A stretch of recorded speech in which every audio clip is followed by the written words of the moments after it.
The world of Blox Fruits.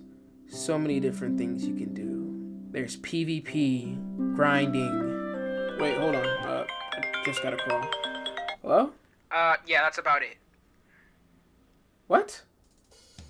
Hey, yo everybody, my name is Sergeant Early Official. Welcome to today's video. Today we are, well, this is a very different video from everything else that I like to upload.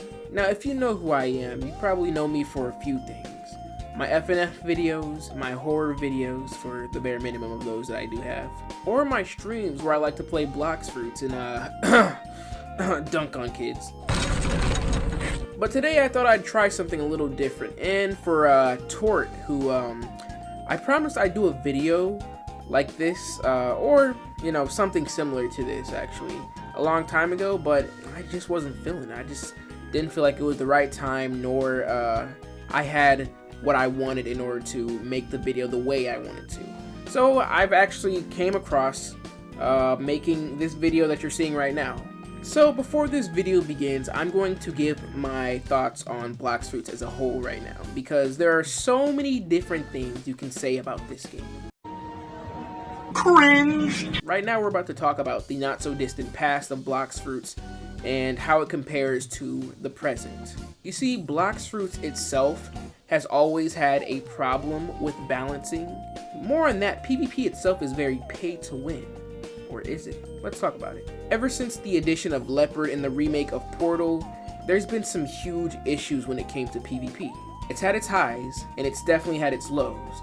And we're going to focus on those lows today, because highs and the stability of maintaining them should always be the main focus, no questions asked. You see, there are multiple ways to get fruits in the game, but there are 4 very key ways to get them. And that's either by 1, trading for them, 2, finding them across the entire game, I'm talking about on every island, it can be anywhere, 3, buying them with your own money, or 4, which is the most common way, spending for them in the gacha. Yes, this game has a gacha, you know, like, what game doesn't have a gacha at this point? We can talk less about if it's promoting gambling or whatever, it's really up to you. But the thing we're trying to stretch across are the fruits. So there's very unbalanced fruits. That's a problem because this game is full of them. Not in the sense that every fruit is unbalanced, I mean this in the sense that too many people have them. And that goes back to the fact that because you can just pay for them permanently, that's not a bad thing, it's just really rough. And because the everlasting system of payment in Roblox is Robux, these fruits can range from something like, I don't know, 400 Robux maybe, or I don't even know, what is the like cheapest fruit you can buy? Okay, so that was a pretty big stretch. The cheapest fruit you can buy is actually 50 Robux, and that is rocketing. Of course it's bad, but you know, what do you expect from it? We really get into decent fruit territory when we get into fruits like Flame, which is the beginning of the uncommon rarity, which costs 550 Robux. Then as you go up, it really depends on how you use the fruit and how good the fruit is, which some fruits are, I will say, like way easier than others. I'm talking about going up to the most recently updated fruit, which is Dragon, which we're going to talk about that. That's coming in at 5,000 Robux. Wow. By dwelling on the past a little bit more, I think the most tragic fruits that were ever actually added to this game had to be Portal and Leo. Portal itself will always be a bane to this game. And if you really think about it, you'll know exactly why. It's because this fruit has literally the best mobility in the game and cannot be matched by anything. You may be thinking, oh, Jellyfish, Portal can't outrun Kitsune. You're right, but it's definitely faster than Kitsune. Portal can literally just teleport anywhere. The stun on the fruit is crazy. Who decided that they wanted to make the portal passive when you come out of a portal stun you, right? Not even a portal that like sucks me in, like one of its own moves. Yes, it has a large AoE move that literally sucks you in, pause, but one of the moves when you open up a portal stuns you, right? And they can just hop back out of that, giving you, what, like not even a second to react. But you have to understand that when in a game where one-shots exist, this fruit is not okay. For all those other people out there, I hate to do this, because I know one of my homies is gonna clown on me for this. But think about the hero from Overwatch, Doomfist. Think about if he could just teleport anywhere and just hit you with his combo. And not fly anywhere. Teleport. Now normally any other player would struggle underneath such pressure. But me, I'm different. Because I'm top BAP in A. So if you want some of this, then come and get it! What? Oh. What the heck? Something isn't right. Where the... Oh. What was that? And where the heck are all my teammates at? There should be no reason. Unless... There's a freaking dude behind me! Ah! That's what we're dealing with here. Teleportation in one shot. Then we have Leo, which is just a high damage animal fruit. I don't know what this... You're going to learn that this game really favors the animal fruits. All the beast type fruits, the zoans, whatever you want to call them, it favors them a lot. All the zoan type fruits in this game all have like 5 or 6 moves, and they all do damage, right? Even the ones that are traversal and only used for like getting to point A to point B fast. Leo has some M1s that do some pretty decent damage, but its last move is the one, it's essential. All right, run an auto clicker on like 1 millisecond and you're just gonna win the fight. The rest of the moves I would just compare to be slightly huge AoE and high damage with possible tick damage. Then we have fruits that came in later updates like Sound and Kitsune. These came in Blox Fruits' biggest update, Update 20, which was able to crash Roblox. Sound itself is a decent fruit. It has a rather large AoE for its C move, and it disables your hockey, or your observation, I mean. There's not really much I can say about the fruit. It's pretty balanced. Kitsune is one of the most recent animal fruits to be added to Blox Fruits, and it is so much worse than Leo. At first, I was happy because even though I had found a way to counter Leos and their horrific spam, I just felt like this was something that people could throw at those Leos just to get them out of here. Forgot that that fruit was available to everyone. And there was unbelievable terror in the streets. You couldn't go anywhere trying to grind without seeing something behind you. Another thing is this fruit was almost the counter to everything. Pre-update Dragon, Leos, even Portals. You might be thinking, well, if Portals had teleportation, how isn't it able to catch them? Well, when you got AoE as big as this, then it's gonna be hard to land a hit. I mean, it's just particle effects everywhere, just laser beams, M1s, you know. Not even Portal could keep up with that.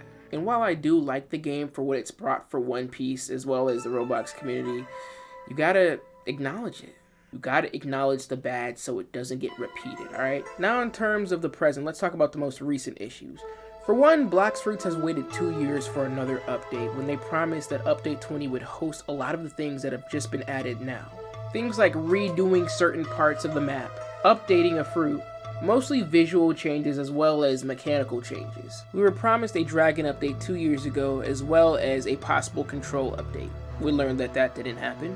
And yet here we are where the update was essentially half-tailed. And what does that mean exactly? Well, they did a lackluster job. Because I myself haven't checked for First and Second C, I'm just going off of what I heard. First and Second C have no changes, alright? Third C has like maybe 1 or 2 different areas that have been revamped. And that's from my view, correct me if I'm wrong on that. And the biggest problem with this update, the one that has essentially solidified a very, hopefully temporary fall off for Blox Fruits, is the scamming. To paint the picture, Dragon was supposed to come out 2 years ago, and I believe I said there was a roadmap that was shown to describe what the events that were going to occur for the game would be over the next year. Because that did not happen, we were just stuck with this image, and the crazy part about this image is Dragon was teased a long time ago. Now, remember the 4 ways I said we can obtain fruits in this game? Remember the one of buying it for yourself permanently, and that costs actual money? Some people did that before Dragon got updated. I have a homie that's a YouTuber that actually gave me the fruit when he came across my channel doing a challenge for one of his videos. So beforehand, Dragon costed like 2,500 Robux, which is around $25. It'll be a worthy investment to buy something permanently before it's about to receive a huge update. But get this, the Blox Fruits dev said no. They decided not only to disable the fruit in-game from being bought so people wouldn't be able to just cop it before the update came out, but for when the update came out, they priced it up to 5,000 Robux. That's like $55. Keep in mind, this is a majority fan base of kids. And I know I need to get to the point because that's not even the worst part, okay? Because for those who had the fruit permanently, they stripped it away from you. They took the very fruit that you paid permanently for. I experienced this firsthand. You know what I got for it? they gave everybody a thing called a dragon token. This is for the people who had it permanently beforehand, by the way. What the dragon token did is it allowed you to cut the price down in half and only purchase one of the two versions for the updated dragon. Because this new dragon is not only just crazy AoE spam, all that regular junk that we've talked about before, alright, just times 10, but it had two different versions, and the devs decided they wanted people who had permanent to only have one. When I say it was crazy how filled with spam, hate, all that stuff that the Blox Fruits Discord server was filled with, it was crazy. I mean, the game is cooked anyways, bro. All this spam and AoE, like, you really think it matters if people get one or the other? Just give them both already. But yeah, I know that felt like a lot, but that needed to be said. I needed to get that off my chest because I wanted to upload a Blox Fruits video again, so I couldn't do it without talking about the things that really resonated with me, for the worst or not. Anyways, you all, thank you so much for watching today's video. If you enjoyed today's video, go ahead and leave a like. If you guys want to see more content like what you just saw right now, go ahead and leave a sub. Comment because it really helps my channel. Let me know what you feel, if you agree with me. If you don't, if not, let me know why. Follow my socials because I do stuff on there. And yeah, that's about it. If you guys want to, go ahead and join the membership. I'm not really huge on making videos like this, so I'm not gonna do the whole shebang and be so enthusiastic about it, but it is what it is. And as always, I'm Sergeant Jellyfish signing out, and I will see you all later. Love y'all, and peace!